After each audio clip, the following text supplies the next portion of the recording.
3. Look at you. What? No, it's good. What? You're just like on it. Just hit record and you were on it. Okay, we're good. You get mad at me when I don't go say ahead. anything. Yeah, go ahead. 3, 2, 1. This is the Red Podcast. This is episode number 134. This one's about finding your voice, why it's important and how to do it. That's coming up. This is the Red Podcast. Real entrepreneur development. Make more money, work less, and live a life of freedom. No BS advice that really works. Here's your hosts, David Hooper and Laurel Staples. We went to a pitch night this week. It was like Shark Tank Live. I wish it was more like Shark Tank. It wasn't that exciting, was it? It wasn't as exciting because no investors were asking questions or giving any money or anything like that. So it was a practice night, practice pitch night. Practice pitch night, and it was about as practice as you could get. I would say so. Like some of the business plans I don't even think existed. They certainly weren't thought out. I thought some of them were fine. I thought most of them were fine. Well, some of them were fine. They just seemed like they were new companies, and a lot of them were brand new, never started, but they're projecting that in 2 or 3 years they're going to be making like $15 million a year. And I'm like, good luck to you. We heard another valuation. Somebody told me that one of the partners in her company thinks that the company's worth $40 million. Wow. People are just blowing these numbers up, man. I'm telling you, when you're in the $1 million range as a projection and you haven't made a dime, it's like, how in the world can you project that? Well, if we get 0.01% of the market of the entire planet, then we can make $40 billion. How many times do we hear that on these pitches? I know. Don't do that. Never, ever do that. But I've got a theory on why valuations are skyrocketing. Why? Well, you know, kids today, Laurel, here's what they say about them. They say that kids today, they're out of shape, they're overweight, they don't know how bad things are. Because everybody else is out of shape and overweight, they don't realize that they're also out of shape and overweight. And I think valuations are the same way. These guys have read about high valuations in Entrepreneur Magazine. They've read about them online, Wall Street Journal, wherever these companies are talked about. They think, oh, yeah, you know, $1 million, that's not that much money. But it is. Mm-hmm. Well, to some people. So are you actually relating these new startup companies to fat children? Yeah, and that they're out of touch. All right. That just happened. This is the Red Podcast. Red stands for Real Entrepreneur Development. This is the podcast for authors, speakers, and coaches. We'll help you expand your influence, reach more people with your message, and make money doing the work that you love. Maybe get a high valuation. We'll blow that over the top. Hey, you can create any valuation you want. It doesn't matter. We're talking about finding your voice on this episode. This is something that comes up a lot. People Twitter us, email us. How do I find my voice? How do I make sure that I don't get lost? So that's what we're going to talk about. And just some general thoughts on finding your voice. You and I have been doing business for a while. Do you feel that you found your voice? I would say yes and no. Like, it's always a journey to become more me. And I feel like since I started in a personality-based business, which was coaching, since I started coaching years ago, it's been a journey to find my voice, to find who I am, to find what I want to say and how I want to say it, and what my personal brand is that I'm trying to put out there and become. You like to call it Laurel 2.0 that I'm trying to achieve. And I think that's part of it. And I think it's something that your voice changes over the years, but I also think it's something that I'm striving to be better at and to put my, I'm going to use some technical terms, but authentic self out there. I've never heard that used before.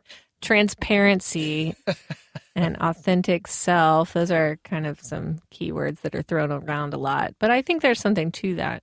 As I've grown older, I've noticed that there are different levels of finding your voice. What I thought was my voice at 20, I can go deeper with it now that I'm in my 40s. I mentioned this to somebody the other day. I feel like I just don't care anymore. Not that I don't care about being a good person or the environment or making money.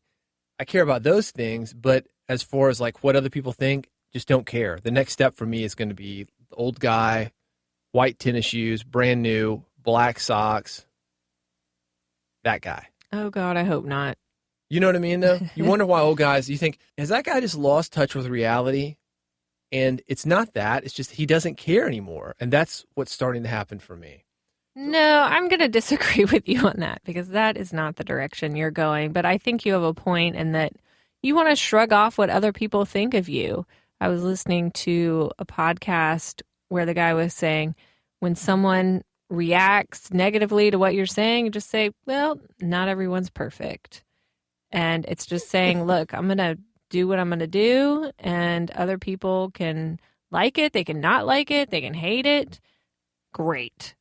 But you still have to do what you want to do. So do you feel like after you described wearing white tennis shoes and black socks, do you feel like you've been able to find your voice? Because it's not about not caring, but it's about being you. Do you feel like you've been able to do that?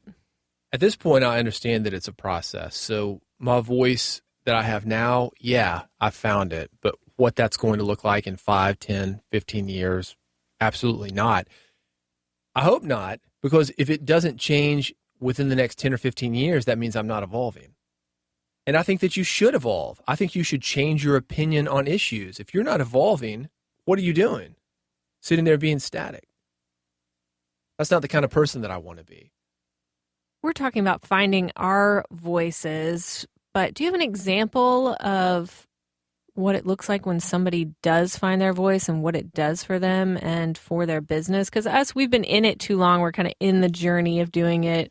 It's just a daily thing that we think about and we do. But do you have anything from an outside perspective that you want to share? There's a great story about Richard Pryor finding his voice, and it's worth mentioning here. A lot of people, when they think about Richard Pryor, they're thinking of the 70s Richard Pryor, late 70s especially. Vulgar. He's doing a lot of what I would call kind of a street comedy. It feels like it's got that edge. Definitely not clean-cut stuff. What a lot of people don't know about Richard Pryor, though, is he actually started out as a musician, kind of a crooner-style musician. And if you go to YouTube and search for Richard Pryor Sings, you'll find old black and white footage. Same guy that you know. He's younger, but he's singing. Actually not a bad singer. In between that time, he was kind of what I would call milquetoast, kind of a clean Bill Cosby type comic, and he had some moderate success. He was continuing on that track until one day he's playing Las Vegas, opening up a show, walks up on stage, looks at the crowd, doesn't look anything like him, bunch of old white rich people, suit, tie, dressed up. This is how Vegas used to be. And he says one thing: what the am I doing here? Then he does basically what we know as a mic drop today. He walks off stage. Nobody hears from him for a few years until he comes back and he's developed this edgier, raw, what I would call street comedy that a lot more people related to. This is really what put him on the map. That's finding your voice. And I think that's important to mention, is that most people don't get it right the first time. I want to hit on the problems of not finding your voice before we talk about how to find your voice and what you can do to solve this issue if you have it. So what do you say are the problems if you're not, I'm going to say, being authentically you, if you're not coming out as fully you and fully expressing yourself in the content that you're creating? What's the problem there? There are a lot of problems. One of them being that you're going to get caught and it doesn't come off, to use your word, as authentic. People think you're faking it. And because of that, they're not going to connect with you, buy your stuff, come see you live, go to your website, read your books. Well, also there's a disconnect too if you're putting out content and it's one way. Say you're putting out content that really has an edge and you're using some cuss words and going that route. And then someone works with you and you're really nice and friendly and you give everyone a hug and you're that kind of person. There's a disconnect there. And so you're attracting the people that are attracted to that more edgy you, and then that's not what they're getting when they work with you. So that's a big issue. Yeah, and that's actually happened with a lot of comics that have gotten sitcoms on major network television where you can't use more raw language, people will go see them in the clubs, and it's a totally different act. So if you don't know about how these sitcoms work and that they've cleaned things up, it could be a real shocker. Mm-hmm. Do you see any other problems with not finding your voice? Well, because you can't fake it, you got to live a lie. And people are expecting one thing from you when you're actually something else. And that would be very difficult, wouldn't it? I don't find that people who haven't found their voice through their content are living a lie. I find that they're generally a muted version of what they're trying to be. So who they are on the inside, who they are with their friends, when they get online and they're creating the content they want to create, whether it's through their podcast or their blog, they're just a muted version of themselves. Well, see, that's what your voice should be. When I say your voice, your public persona, it's you plugged in. It's you with a megaphone. It's you with a few zeros after you. It's you, but louder, bolder, 2.0. edgier. Laurel 2.0, exactly. And when you don't have that, that's when you get lost in all the noise out there because you're muted. You're muting yourself and everyone else is shouting and you're expecting people to come find you. That doesn't mean you have to shout with them, but you do have to be you because that's the only way you're going to attract the people that like you and that want to work with you and want to spend money with you and want to go out to hear you speak and go to your workshops and read your books. You have to have the connection there. So let's talk about how to find your voice. What's the first thing that you do? The first thing that I would do is start reading and consuming other content. If you feel like you're muting yourself right now, then go out and see what other people are doing that aren't muting themselves and see who you're drawn to and who you're attracted to, because a lot of the people that you like, that's indicating what your style might be. For instance, I'm drawn to people that are more direct and more edgy and telling you the way it is, and they're funny on top of that. So some people that I like are going to be Dan Kennedy. I like Erica Napolitano. And I like people like that who are just putting it out there kind of in your face a little bit. So for me, I look at that and I say, oh, I really connect with that. I really like that. And there's something in me that likes to write like that. So the unmuted version of Laurel is to write more like that, be more edgy, be more raw, and put that kind of edge out there. Looking at other people shows you what is possible. Yet, you hear things like, oh, I don't want to read other people because then I'll start copying them. Hear that a lot from musicians. And I used to tell guitarists, for example, so well, how do you tune your guitar? They say E-A-D, G-B-E, 6 strings of a guitar. If you're tuning your guitar that way, the standard tuning that 99% of all guitarists use, you're copying.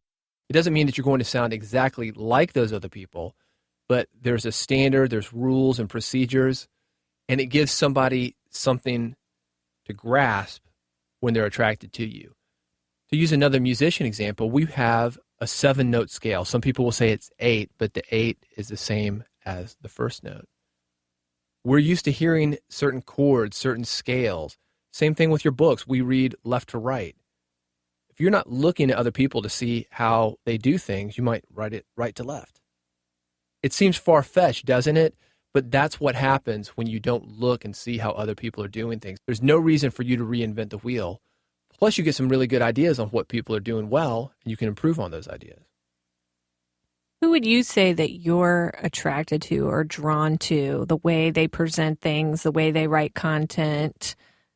Anyone come to mind for you, David? As far as broadcasters, I really like some of the great interviewers. Howard Stern is a great interviewer. I think as far as presentation, Rush Limbaugh, completely different as far as politics, but really, really great on the mic. And that's what I'm talking about when I'm talking about reaching out and looking at people. You don't have to necessarily agree with them, but you can learn from them. To continue on this thread about reading and consuming, it can also be listening, and to continue on the thread of Rush Limbaugh and Howard Stern, again, 2 politically different people, yet what you like about one and what you hate about the other are both important when it comes to finding your voice. So when you're reading, consuming, or if we're going to talk about these jocks that I mentioned, people like Rush Limbaugh, Howard Stern, if you're a podcaster, for example, you need to think, what is it that you're attracted to? Who are the people that you'd like to be similar to? You also need to know what it is that you don't like. That will help guide you in the direction of something that you want. We've talked on this podcast before about how it's better to polarize people. I'd rather have people love me or hate me than not care about me at all. And I think tapping into your voice means you do have to put yourself out there. And with that is going to come rejection. There are going to be people that don't like you and people that hate you and people that express that to you. And I think that's a great thing because that means you're going to find the people that love you. Because what you just don't want is the indifference. And so many of us are afraid to put our voice out there, our true voice out there, because it's easier to get the indifference. It's easier to not get any feedback than to get negative feedback. But know that when you get the negative feedback, that's when you're putting yourself out there and doing the right thing. Well, let's take it back to how we opened up this episode. We've got these companies pitching, looking for money. One of the comments that I heard from the audience is that what we saw pitched was completely different from what was pitched a couple weeks ago. These guys had done what they call a pivot. And that's important when you find your voice as well. Think like a teenager. You see teenagers one day, they're into pop music. The next day, they're dyeing their hair black and listening to Marilyn Manson or something. Was that you? Because I was totally listening to Marilyn Manson, but I didn't have black hair. Well, I could dye my hair black instantly, but it took it a while to grow out, so it wasn't that quick. But the example still stands. Think like a teenager. Try new things because you never know how far you can push things until you actually do them. I think listening to podcasts, this podcast is a great example. We're constantly trying new things. We still haven't found our voice. We're 100 and something episodes in. We're still tweaking it. And we always will tweak it. It's something that never ends. How do you recommend, though, trying out different voices to see what fits? Because I think that can make you look incongruent. If you're writing on your blog and one day you're going for this edgy in-your-face style and the next day you're going for this kumbaya, everyone, let's hug, have a group hug style, and the next day you're going for something in the middle, do you find that that's going to make you look kind of flaky or incongruent? Like, how do you test that without your clients and customers and audience thinking you're just going haywire? Well, that is kind of flaky, but it's usually not that extreme. If you want to go that extreme, there are ways to do it. You can get on the internet and have an anonymous blog, try it out with a pen name, just kind of test things out. If you want to do it live, for example, let's say you're a Christian speaker, but you're not sure how far to press the religion thing. Well, up the ante a little bit. Maybe drop in a couple things, see how the audience reacts to them. You'll get the feedback. And I'm not saying that you need to do everything based on audience feedback, but see how it feels to you. Does it feel comfortable? Do people respond to it in a way that makes you feel good?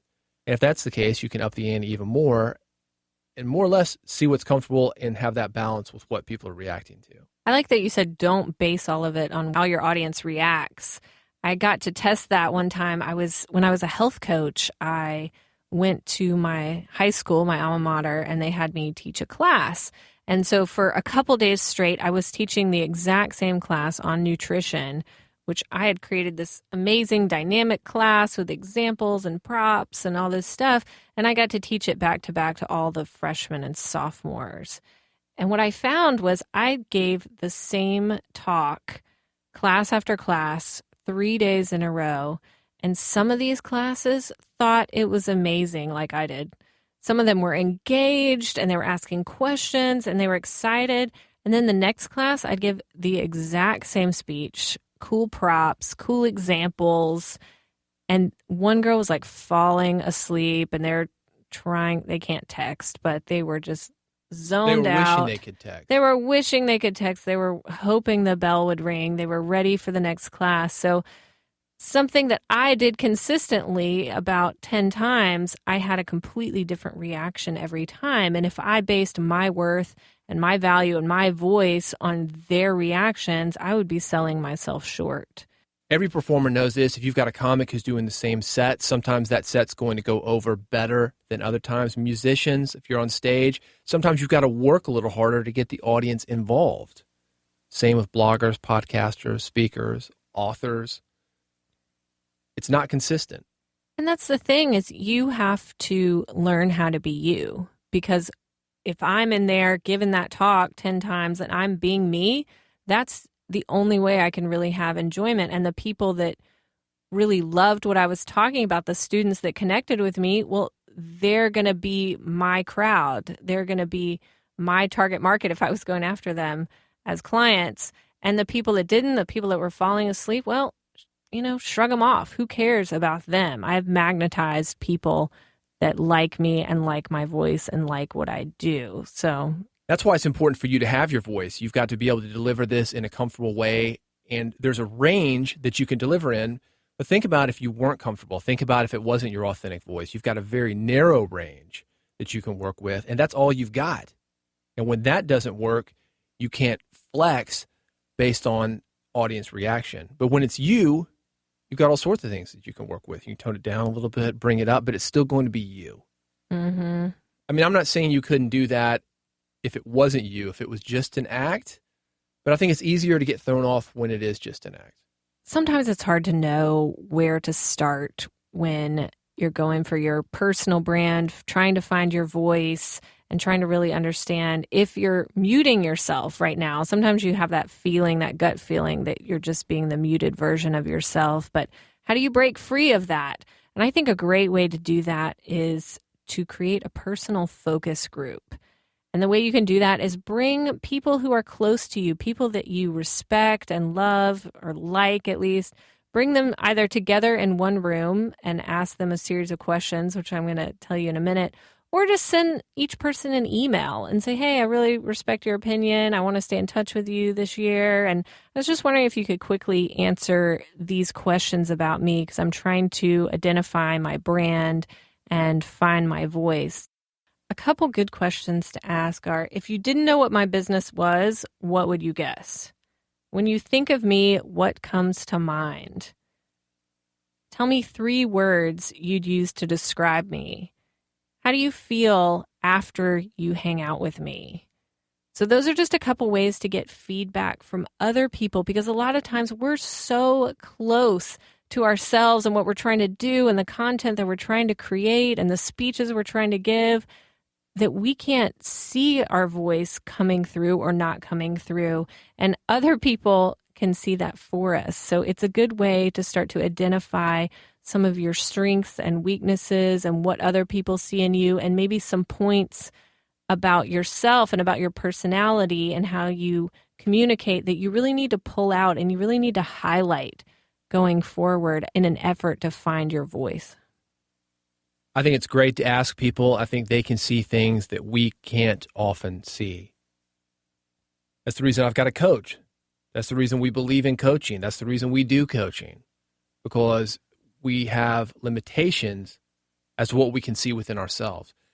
We talked about this earlier. It's important that you think about the audience and respond to them, but not necessarily be whoever they want you to be. It's got to be who you are. So here's some questions to ask yourself. Ask yourself what you're passionate about. What do you really like? And also, on the opposite of that, what pisses you off? What can you just not stand? What belief will you subscribe to until the day you die? What is something that you really hold dear?